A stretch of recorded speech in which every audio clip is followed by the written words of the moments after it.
Buenos días. Hola, buenos días.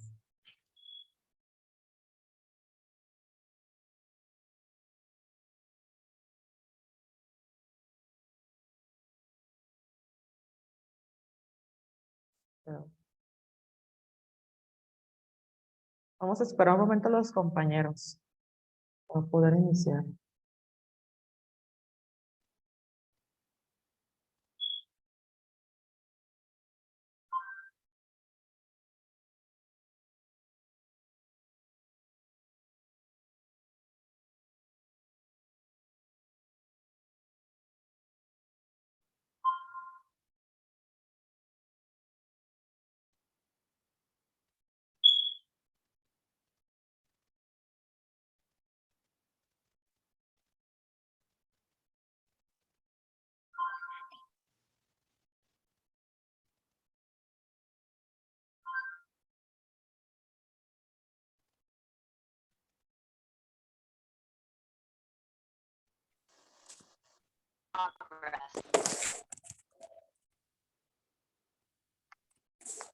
Buenos días, maestra. Hola, buenos días, chicas. Buen día, maestra. Vamos a comenzar un momentito. La próxima semana nos toca venir, ¿verdad? Les toca venir a la escuela. Qué emoción. Ya después de un año, regresar. Bueno, les voy comentando lo que van llegando los demás. La próxima semana es la primera evaluación que tenemos y se va a realizar un trabajo didáctico aquí en clase. Se va a ver un tema, vamos a conocer a Juan Comenius y vamos a realizar una actividad en equipos, por lo cual les voy a solicitar, mientras van llegando, puedan traer imágenes en recortes, buenos días, imágenes en recortes sobre, vamos a conocer hoy a Pestalozzi, va a ser sobre Pestalozzi, Comenius y Rousseau. De todos modos, yo se los voy a mandar por WhatsApp para que no se los vaya a pasar.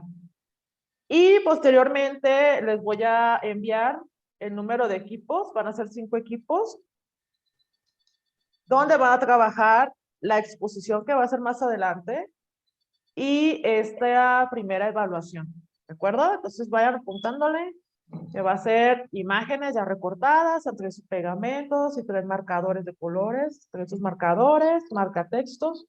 Van a realizar, por cierto, también papel imprenta o papel cuadriculado. ¿Qué es lo que van a realizar? Van a realizar una actividad didáctica, ya sea un modelo escarabajo, ya sea una red semántica, un mapa mental, va a depender de cada equipo. Entonces, para que más a ratito que yo les mande, ya que terminemos la clase, las personas que van a estar por números de equipos, les voy a recordar todo eso, ¿de acuerdo? Entonces, vamos comenzando para que avancemos un poquito más en la materia. Entonces, acuérdense que la próxima semana vamos a entregar a las 8 de la mañana. Ahora sí apúntanlo, por favor, porque luego se nos va a olvidar. La próxima semana es a las 8 de la mañana. Vamos a madrugar un poquito más. Van a estar aquí los que puedan. Igual los que no estén, la sesión va a estar grabada, la pueden ver más adelante. Pero sí es importante que en equipo se pongan de acuerdo. Por ejemplo, si alguien no va a venir, que les comparta su material didáctico para que puedan traerlo al equipo. ¿De acuerdo? Ustedes se ponen de acuerdo cómo se van a poner a trabajar ustedes.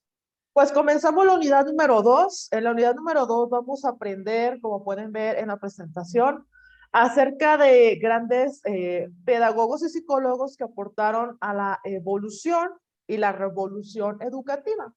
Vamos a comenzar con los 2 primeros. La próxima semana terminamos con el tercero, que ellos datan como los primeros padres de la educación moderna.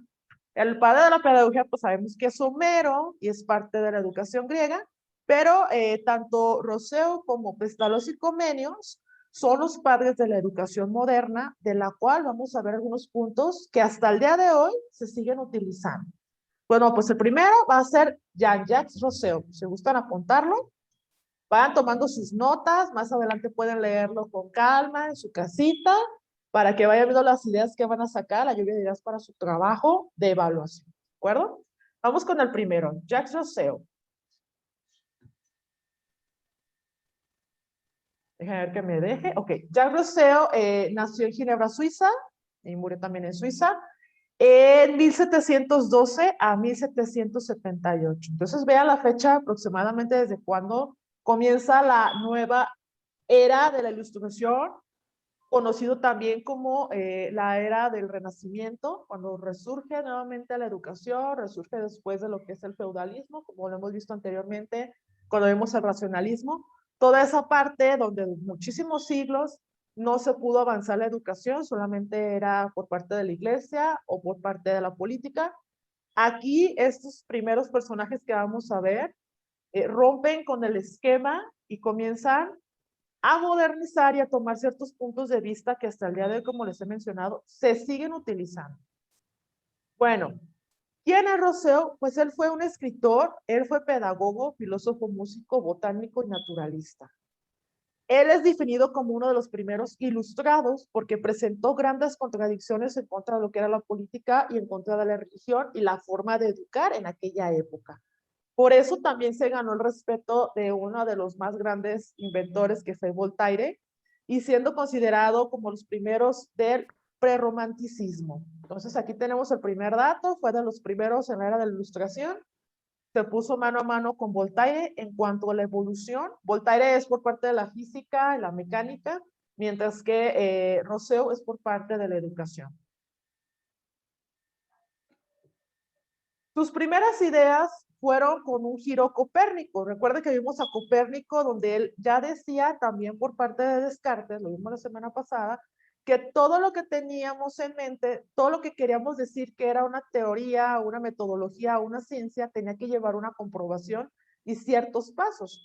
Bueno, él realiza estas primeras investigaciones dentro de la etapa pedagógica, vamos a decirlo así, pero toma en cuenta lo que es la evolución natural del niño, misma que más tarde fue tomada por Jean Piaget, a quien vamos a ver en el tercer módulo.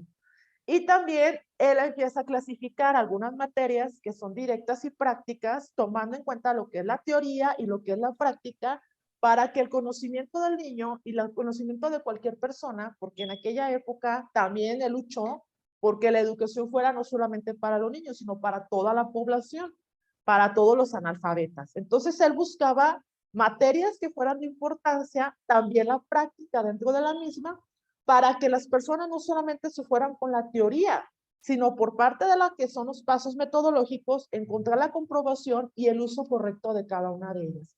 También tuvo algunas ideas políticas que influyeron en la Revolución Francesa y en el desarrollo de las ciudades republicanas de Europa. Entonces, de ahí viene gran parte de lo que tenemos aquí. Su herencia de pensador radical y revolucionario está en uno de sus más grandes libros que ha hecho y contenidos, que es El Contrato Social, donde clasifica lo que es la libertad. Dice aquí, el hombre nace libre, pero en todos lados está encadenado, donde él critica la parte religiosa y política de aquella era, en la que no podías elegir qué querías ser. No podía ser médico porque no puedes abrir un cuerpo. Entonces él empieza a criticar toda esta parte, empieza a decir, basta de estas cuestiones, políticamente tenemos que romper el esquema como hoy en día lo tenemos, que la educación no va tan pegada a la política ni a la religión, sí tiene ciertas cuestiones como lo hemos visto, pero no al 100% como en aquella época. Y también Emilio Oda de la Educación nos dice que el hombre es bueno por naturaleza. Emilio Ola de la Educación es un libro donde critica todo lo que sucedió en la educación de aquella época, todo. Los maltratos psicológicos, los maltratos físicos, las humillaciones a los niños, cómo era el pensamiento del niño en aquella época, qué pensaban ellos, por qué tenían miedo de ir a la escuela. No sé si ustedes a los papás o los abuelitos les platicaban que a veces les daba hasta miedo de ir a la escuela porque había golpes y castigos, que es parte del conductismo o la pedagogía tradicional de antes. Y él empieza a criticar esta parte de decir, no, no podemos hacer una educación violenta porque el niño no va a querer seguir estudiando, ya no va a volver a la escuela o ya no va a volver al lugar donde se le educa. Entonces, aquí hay dos puntos muy importantes. El contrato social, donde divide la educación de la política, de la religión, la critica fuertemente, y el video de la educación, donde habla acerca de la educación de aquella época y rompe con esos esquemas. Que se llevó grandes enemigos por este segundo libro de Emilio de la Educación, porque comenzó a dar a conocer los derechos de los estudiantes y los derechos de las personas dentro del aula, que hoy en día podemos tener en cuenta. Se puede identificar que un gran número de conceptos va contribuido, como les decía yo, a la política y a la pedagogía, pero sobre todo de manera filosófica. Ya no es nada más de decir, las leyes te prohíben esto. No, a ver, ¿por qué me estás prohibiendo ciertos puntos? Razona, piensa. ¿Cómo debo de hacer yo la educación? Él pensaba ya en una pedagogía más moderna. La que actualmente tenemos se basa, créanme que casi el 50% de lo que estos personajes que vamos a aprender nos han dejado durante muchas épocas.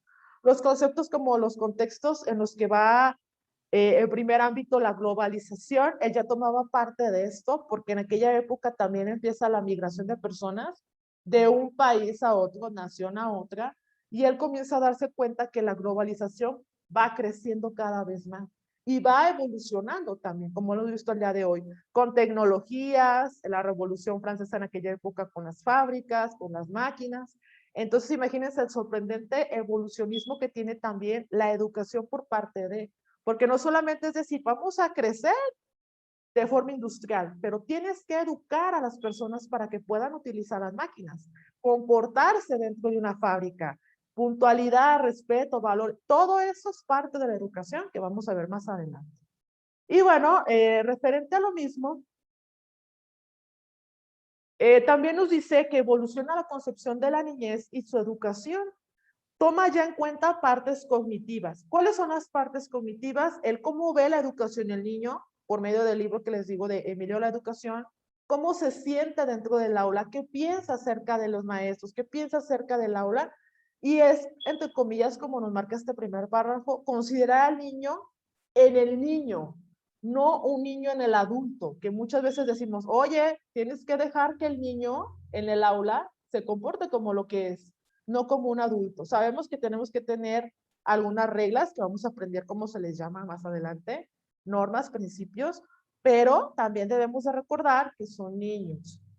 Asimismo, propuso una educación moral, donde ya venían los deberes y obligaciones de los niños dentro y fuera del aula, lo que es la ética, los valores, los toma en cuenta, como yo les decía, por eso muchos no querían que él hablara acerca de cómo tenía que ser una educación, porque decían, no, es que el niño no sabe, el niño no piensa, el niño no razona, solamente va a actuar. Por supuesto que no, decía Rousseau, no, el niño tiene que considerarse su mente, su sentir, lo que vimos arriba, su forma de ver las cosas. Si no tienes un niño contento en la escuela, ¿creen ustedes que va a regresar a la escuela? Obviamente ya no va a regresar. Entonces, él toma en cuenta este primer punto. También lo que forma la palabra ciudadanía dentro de la educación, todos en conjunto. Y obviamente esta parte, si ustedes se dan cuenta hasta el día de hoy, sigue participando en la formación educativa desde lo básico hasta lo que tenemos en educación superior y postsuperior. Valores, ética, deberes, obligaciones. Tenemos que estar en ciudadanía, como vimos en el trascendentalismo, el racionalismo, todos juntos en conjunto. De lo contrario, ¿cómo será nuestro país? Todos por donde quiera, ¿verdad?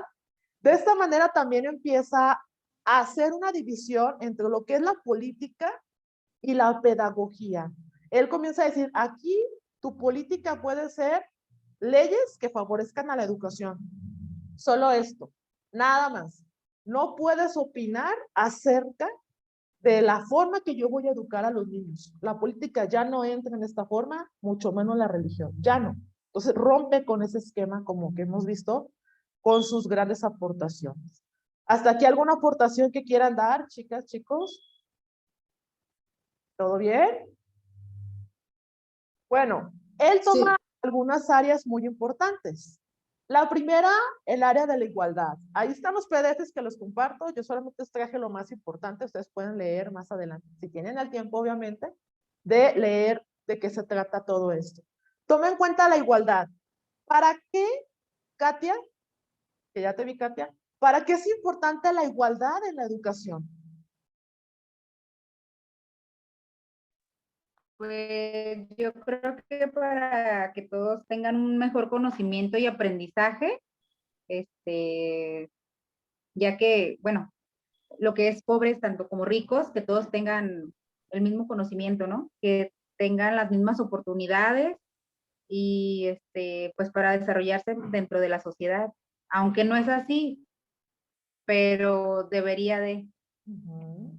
Muchas gracias. Bueno, cuando rompe Rousseau en aquella época, termina el feudalismo, él dice, ya tiene que haber una igualdad. Niñas y niños deben de educarse, porque antes solamente los niños podían ir a la escuela, las niñas no. Las niñas solamente se preparaban para lo que es ser una ama de casa, que hoy consideramos en día. Pero él dice, no, va a haber igualdad. Niñas y niños, jóvenes, adultos, personas de tercera edad, van a educarse. Y como dice la compañera, romper esa desigualdad social de decir, tú eres rico, yo soy pobre, y porque tú eres rico no puedes estudiar aquí por ser pobre. No, todo es igualdad. Trató de ver ese punto, lo trató, porque sabemos que actualmente, no dice la compañera, seguimos, pero todos tenemos la oportunidad de estudiar. Y ya antes no se podía hacer este punto. Entonces, esta es la primera, ¿no? La igualdad. La segunda, la educación ciudadana. A ver, vamos a preguntarle a Norma. ¿Está Norma aquí? Norma. Creo que Norma no está. Bueno, le vamos a preguntar a Ana Dolores. Ana. ¿Está Ana? Me dice que no está tampoco. Sí. Ah, ok. Ana. Yo dije es que no la veo. Ana, ¿por qué la educación ciudadana es importante hoy en día?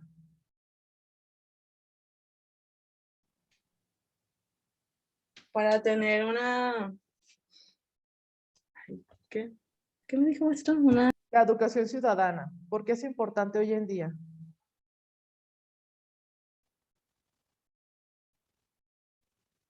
¿Alguien que le quiera ayudar a la compañera? Pues yo considero que es importante, maestra, porque te da más oportunidades ¿Qué más? ante todos los aspectos, tanto de trabajo Ajá. como de conocimiento. Exactamente, gracias a lo que decías hace un momento, ¿no?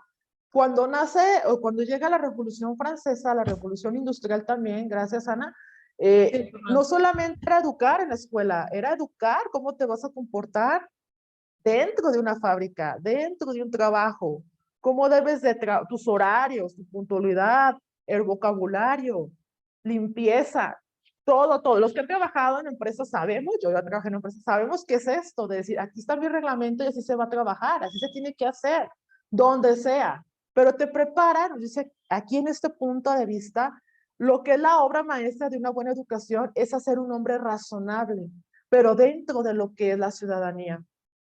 Entendernos en conjunto, que todos, como dice este punto, todos los hombres sean humanos en su primer deber, pero tomar en cuenta en dónde estás.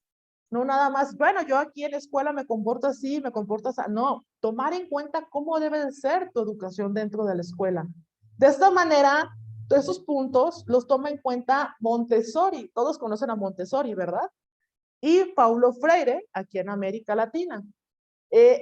Montessori nos dice y nos pide, por ahí un equipo lo va a exponer, acerca de lo que es la disciplina y la libertad. Pero fíjense, ante todo, una disciplina, una normativa para poder tener un control de un grupo mejor. Y la libertad de poder expresarse. Mientras para Freire es el equilibrio entre autoridad y libertad, lo mismo. Llegas al aula, te educan desde pequeño, decir, cuando llega el maestro se saluda, te pones de pie, te sientas, tienes que tener limpio tu mesa, tu butaca, tu piso, la escuela, el salón, todo. No quebrar cosas, si vas a agarrar algo, pedirlo, bla, bla, bla, bla. Nos dicen muchas cosas. Eso es vivir con educación ciudadana, chicas y chicos. Eso es, cuando nos imponen hacer ciertas reglas, ciertas normativas para tenernos a todos en una igualdad. Nada de que, y es que ya, ¿por qué sí? ¿Por qué Patty sí puede llegar tarde a la clase y Katia no? Sí, entonces imagínense esa diferencia. ¿Por qué la maestra siempre les pregunta a los mismos y los demás? ¿Por qué no? Entonces ahí hay un desequilibrio. Él buscaba esa forma de tener la autoridad dentro del aula, pero con una participación constante del grupo. Es decir, todos respetamos, todos podemos opinar y se le va a respetar. También toma desde su punto de vista Pestalozzi, que vamos a ver en un momento más, acerca de estas teorías. Por primero fue Rousseau, después fue Pestalozzi y después fue Comenius. Rousseau porque rompió las cadenas del espíritu y devolvió al niño a sí mismo y la educación a la naturaleza humana, que más adelante vamos a entender un poquito de él. Rousseau, como toma en cuenta la evolución de las etapas de los niños, obviamente cuando los que ya conocen a Piaget, lo toma como un desarrollo más adelante en la psicología. Él dice, vamos a respetar la educación de los niños dependiendo de la edad, dependiendo del nivel escolar hoy en día, que así lo toma Piaget y el constructivismo, pero vamos a devolverle ese espíritu de la alegría, de la confianza, del decir, aquí puedes participar, puedes jugar, puedes convivir, hablar dentro del aula, cosa que era prohibida. Antes no podías hablar en clase, no podías opinar, te exigían demasiado, eras como un bultito, que vamos a ver más adelante a Paulo Freire, que se le llama la educación bancaria. Solamente recibes, más jamás devuelves el conocimiento. Y Pestalozzi crea esa nueva iniciativa de la libertad autónoma en los niños dentro del aula. Maestra, ¿por qué esto? Maestra, el otro. Maestra, me gustaría hacer esto. Voy a colorear de esta forma. Voy a dibujar de esta forma. Voy a hacer de esta forma. De ahí surge esta parte de la libertad. A quien le toque Montessori, pues muy explicatoriamente nos lo va a dar de qué se trata esa teoría, pero Pestalozzi, que lo veamos más adelante en unos momentos, nos va a explicar un poquito más acerca de la naturaleza de la educación y del niño. También adoptó la idea de que no debemos de corromper a las personas. El hecho de que tengamos un poco de libertad dentro de la educación no quiere decir que ya nos corrompió. Por el contrario, quiere decir que nos va a dar la forma de razonar. Con lo de racionalismo que vimos, aquí estos autores lo toman ya en cuenta, que el niño razone, que antes de preguntar cualquier cosa pueda razonar y decir, a ver, ¿qué me pueden responder? ¿Realmente no entendí o realmente sí entendí? ¿O dónde me atoré en este concepto? ¿O qué tal si me equivoqué? Que razone a la persona, que ya lo vimos anteriormente. La razón es sola que nos permite conocer el bien y el mal. Aquí él dice que el niño piense, que razone, que crea si está haciendo las cosas bien y si está haciendo las cosas mal, de acuerdo a lo moral. Por eso ensambla esta parte de la moral. Los valores éticos, los valores que hoy en día conocemos, él los empezó a introducir para que el niño dentro del aula diga, estoy mal si me paro y me salgo, estoy mal si tiro basura, estoy mal si rayo una butaca, estoy mal esto, estoy bien si respeto a mi compañero, estoy bien si llego puntual, etc. Y como último punto de Rousseau, la democracia y educación, que también es tomada más adelante por grandes autores como Carl Rogers, John Dewey, entre otros, que vamos a ver más adelante también, este punto tan importante, la democracia y la educación. Si no hay democracia en el aula, ¿cómo sería la educación, Patti? ¿Cómo sería la educación si no tuviéramos democracia dentro del aula? Si no hubiera, bueno, yo por ejemplo entiendo primero democracia, que es partes iguales, ¿no? Todos tienen voz y voto, todos pueden opinar. Entonces si en una aula unos opinan y otros no, entonces pues no habría esa igualdad, no habría esa relación entre todos los alumnos. Inclusive el maestro quien enseña no podría desempeñar su función de decirles a todos. Eso es lo que yo pienso en cuanto a la democracia. Así es, muchas gracias. Simplemente cuando lo vemos en la primaria, crecemos y vemos este punto hoy de adultos, decimos, ahora entiendo por qué la maestra, simplemente, cuando había las kermeses, las posadas o el día del niño, ¿qué nos decía? ¿Qué quieren comer? ¿Qué quieren de bolo? ¿Qué quieren de regalo? ¿Qué quieren? Voten. Y nos ponían a votar. Ahí está la democracia, de decir, maestra, ¿qué le parece si hacemos esto el Día de las Madres? O entre grupos. También hay democracia en la escuela, ¿no? ¿Qué grupo va a hacer el baile? ¿Qué grupo se va a encargar de los bolos, de los regalos de las mamás, del Día del Maestro? Todo eso es democracia. Y aquí estamos 3 puntos vertientes de lo que es una democracia junto con la educación.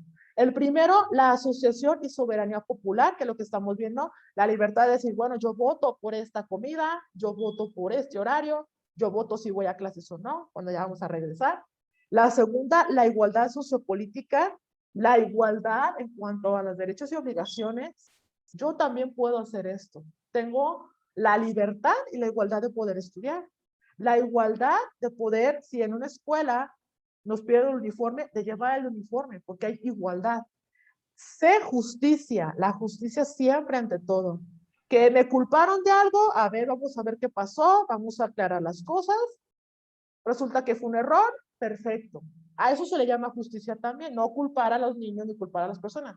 Ver qué está pasando y si estamos mal, pues disculparlos. También ese punto es válido. De la apertura y la tolerancia, ¿sí? La tolerancia. A veces decimos, ay, es que el grupo, ay, no. Tolerancia ante todo, como es en la paciencia también, ¿no? Todos esos puntos marcan lo que es dentro de una democracia en el aula y dentro de la educación. Entonces, para que lo tomen en cuenta, chicas y chicos, de este punto que nos está dando. Si se dan cuenta, hasta el día de hoy, lo que nos está dando dentro de la educación sigue vigente, sigue actual. Aquí el punto final les voy a leer. La actual valoración de la participación y la democracia directa han revelado la pertinencia de estas observaciones y su vínculo con la educación. ¿Qué nos dice Roseo? Te escojo una materia, valores, que hoy en día le decimos cívica y ética o nos tocaba civismo en la primaria o en la secundaria. ¿Para qué? Para tomar en cuenta estos puntos que hemos visto. ¿Cuáles son los 3 puntos que vimos el día de hoy, chicas, chicos? ¿Cuáles son los 3 puntos, Raúl?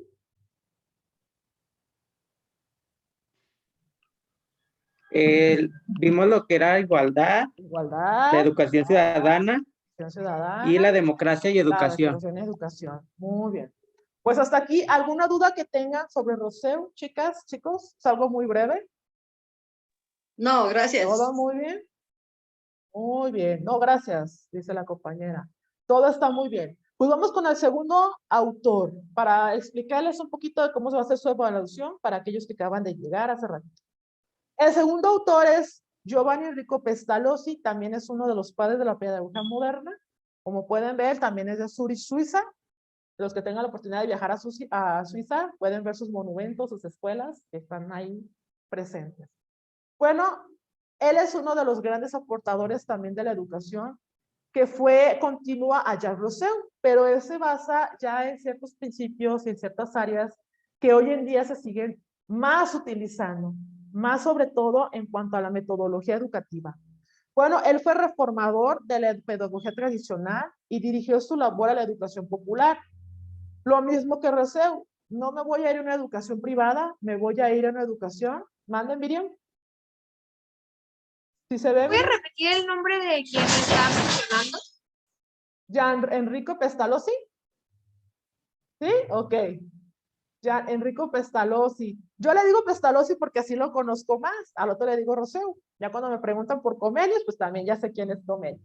Pero ustedes vayan a hacer sus apuntajes. Ajá. Es que aún no se ve nada en la pantalla. ¿No se ve? A ver, déjenme ver. Bueno, yo no veo. No, no se estaba compartiendo. Democracia y educación. Okay. Ya está, ¿verdad? ¿No? Ya se ve. Y yo dije, ay, no, espérenme, es que se dividen en 2 partes. Bueno, les decía, él es Enrique Pestalozzi. Yo le digo Pestalozzi, como les decía, porque cuando uno ya va aprendiendo un poquito más, decimos, pues ya el primer nombre como que no me acuerdo, hasta cuando decimos el apellido, mira, Comenius, Pestalozzi, María Montessori, Paulo Freire, etcétera, que los vamos a ir viendo más adelante. Les comentaba, pues él continúa a Rousseau en sus pensamientos, en sus teorías, pero sobre todo él ya marca una nueva metodología reformadora, por eso se le llama el reformador de la pedagogía tradicional, como les decía. Él se dedicó no a la educación privada, se dedicó a la educación popular, a la educación de la gente de la calle, porque en aquella época pues seguía la educación del rico y del pobre. Entonces él se fue a dar clases a la calle, como no sé si han visto la película de Cantinflas del Maestro, pues así más o menos, en una palapa, en el suelo, iba y les daba clases, porque él se enfocó en ese punto, decía, bueno, el rico, ¿cuánto es el porcentaje en la sociedad? Pues el 5%, y el pobre, 95%. ¿qué está pasando? Y si las pobres no se educan, ¿qué va a pasar con nuestra nación? Porque ya surge el renacimiento, ¿verdad? Sus ideas pedagógicas son las siguientes. Toma en cuenta la intuición intelectual con elementos. La intuición es sobre el alumno, sobre sus ideas, su pensamiento, acerca de cómo va a desarrollar sus estrategias de la lectoescritura, su razonamiento, su cognición, que lo vamos a ver más adelante, que es la cognición, que es el almacenamiento de palabras, de nuevos conocimientos. Y el primero es para la enseñanza de los números, el uso de tablillas con letras o números, que lo usó Montessori y se sigue utilizando en la educación preescolar. Él dice, bueno, ¿cómo voy a hacer que el alumno logre comprender a la educación? ¿Cómo va a aprender a ver las letras? ¿Cómo va a diferenciar una de cada otra? Pues su primera actividad fue mandar crear con un carpintero las tablillas de las letras grandes, con madera, algunas las pintaron, las letras, los números, para que el alumno pudiera tocarlo, sentir la figura cómo se hace y poder de ahí repetir ese movimiento de las manos para crear alguna letra. 2, para la enseñanza de la forma. Él decía que era muy importante que el niño pudiera observar, primero observar, ¿qué está pasando a tu alrededor? ¿Por qué le dices casa a esa figura? ¿Por qué las letras se escriben así de casa? ¿O qué significan esas letras? Que el niño observe. Medir también, que sepa medir. Medir no quiere decir que al principio con una regla y una escuadra, no. Medir que es grande, que es mediano, que es pequeño. Medir que es duro, que es blando, que es un líquido, etcétera. Dibujar también un punto importante, porque el niño por medio del dibujo expresa sus emociones y el maestro observa si sigue evolucionando su conocimiento y el aprendizaje que ha adquirido o no. Y por último, escribir. O sea, primero hay que observar las figuras, las formas, que conozca qué tamaño son, que pueda dibujarlas, que pueda repetirlas y al final pueda escribir. Tal cual como lo vemos en el preescolar, chicas, tal cual. Y el tercer punto para la enseñanza del lenguaje. Ok, ya sabes escribir, ahora vamos a que leas y escribas. Ahora te voy a enseñar a usar la psicología. La psicología se utiliza como los recuerdos que tenemos de alguna lectura, los recuerdos de una imagen. Por ejemplo, yo me acuerdo de las fábulas, de la liebre y la tortuga, de muchas cosas que nos enseñaban desde pequeños. Y te enseñan esa parte para que tú puedas hacer frases parecidas a lo que has leído y repetir los sonidos de esas palabras. Por eso es la fase número 3 de la lectura y escritura o lectoescritura. ¿Se fijan? No va al revés. No como muchas veces queremos o han querido dar en la educación, por muchos años quisieron cambiarlo y no pudieron, porque el proceso se atrasaba, no había una comprensión, no había un avance en el niño, en los pequeños. Montessori dice, a ver, pues ¿cómo vamos a evolucionar? Si Pestalozzi nos dio las herramientas, vamos a usarlas. Por algo es parte de lo que es la metodología, parte de lo que es la evolución educativa moderna. Por algo, tuvo una comprobación, como lo vimos en la primera clase. Aquí tuvo que tener una comprobación de lo que estaba realizando. Si no, no es considerada parte de una metodología. Continuamos con el siguiente. Ah, mire, me faltó el 4. Yo pensé que me faltaba uno, sí. La educación elemental. Bueno, después de que ya tenemos la lectoescritura, la observación, tenemos parte de que el niño empieza a hablar ciertas palabras, razona sobre todo, llega a este punto en el que dice, a ver, si yo voy a educar, yo tengo que tener este punto como algo elemental en mi educación popular. ¿Qué? Pues el primero que les decía de Rousseau, la educación para ambos, no solamente para niños, también para niñas, para jóvenes y para mujeres. Vamos a educar a todos, a todos. Educación creativa y productiva.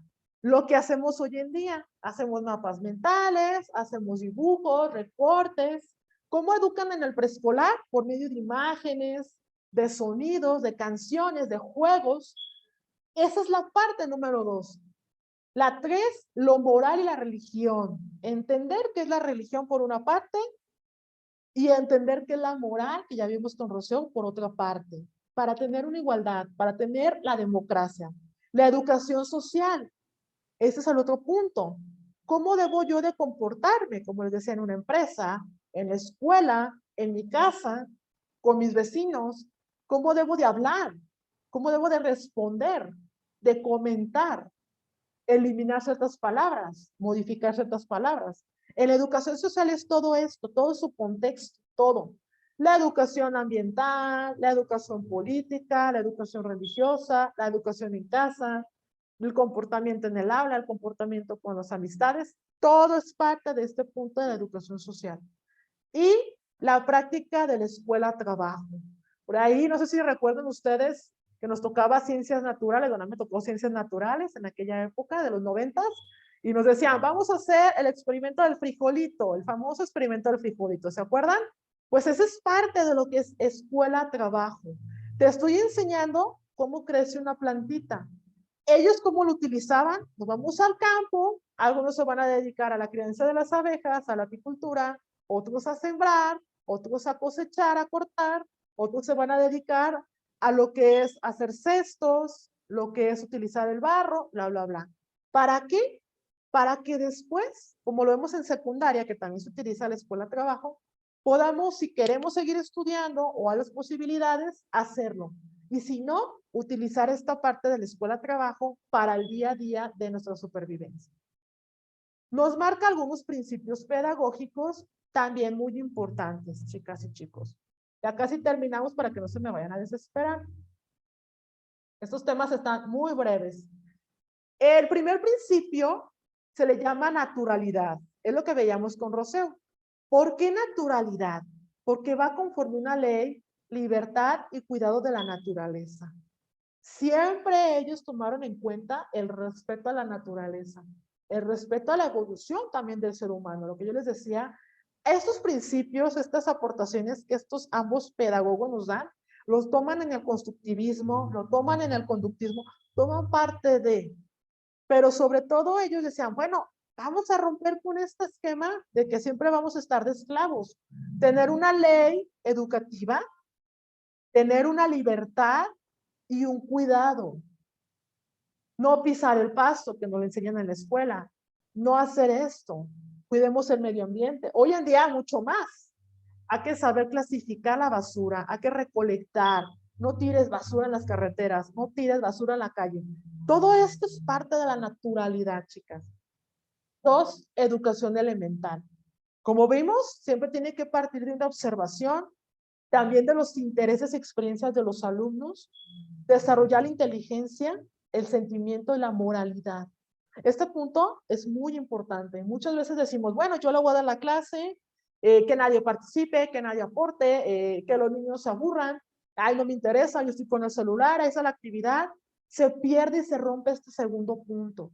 Porque no estás interesado en lo que el alumno quiere, no estás interesado si necesita algún material, si necesita algo, una nueva explicación, si tiene una experiencia y nos puede llevar a algo más fácil. Entonces, este punto, como les digo, para mí es el más importante, porque de él va a partir que el alumno también observe al maestro si tiene interés en ellos.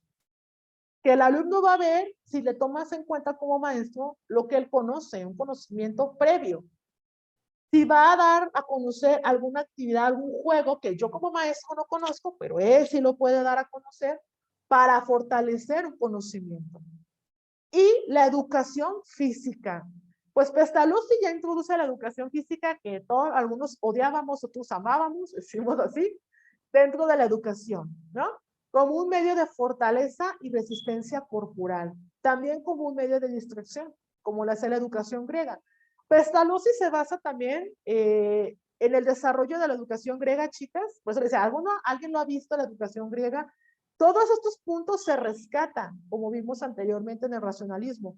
Vamos a rescatar las ideologías griegas, los conceptos, la educación, la moral, la ética, la formación, la observación, la filosofía en los niños. Y sobre todo la educación física para que te distraigas, que es lo que hacíamos en la escuela. nos toca educación física y todo, sí, vámonos a jugar, porque nos ponían a jugar. Ya cuando decían, pues vamos a ver fútbol y eso, pues, ay, más o menos, vamos, contentos, ¿no? Porque ya nos ponen ciertas técnicas. Pero este punto número 3 es como la parte que ensambla los otros 2 puntos. Si ustedes se dan cuenta, lleva a una reestructura más, vamos a decirlo así, satisfactoria para el niño. Porque la educación física no solamente es hacer deportes, también es hacer juegos que nos puedan fortalecer los músculos, que nos distraigan, que nos puedan hacer partícipes en juegos olímpicos, como los olímpicos, juegos de escuelas, etcétera. Bueno, chicas, ahorita nos volvemos a conectar para finalizar y para dar las instrucciones de la evaluación de aquellos que van a regresar. ¿De acuerdo? Entonces nos vemos ahorita en un minutito. Vayan tomando